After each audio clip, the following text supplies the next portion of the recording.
నువ్వు నేను చేసేటువంటి పని దేవుని కోసం అని పనిచేస్తున్నావంటే, ఏమండి ఈ చేతులు దేవుని కోసం కష్టపడుతున్నాయంటే చేతుల యాగం, ఈ కళ్ళు దేవుని కొరకు కష్టపడుతున్నాయంటే కళ్ళు యాగమైపోతున్నాయి, ఈ దేహంలో ప్రతి అవయవం దేవుని పనిలో నలిగిపోతుందనంటే యాగమైపోతుందని అర్థం. అయితే ఈ యాగము ఎలాంటి యాగమై ఉండాలి? పరిశుద్ధమైనటువంటి యాగం.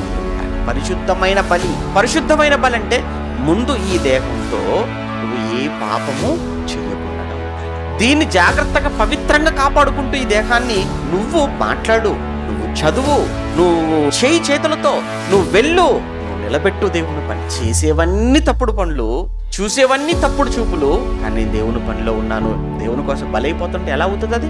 కాబట్టి పరిశుద్ధమును అన్న పదాన్ని అందుకే అక్కడ స్ట్రెచ్ చేశాడు, అందుకే ఆ పదాన్ని యాడ్ చేశాడు. పరిశుద్ధమును దేవునికి అనుకూలమునైన సజీవ యాగముగా మీ శరీరములను మీరు ఆయనకు సమర్పించండి.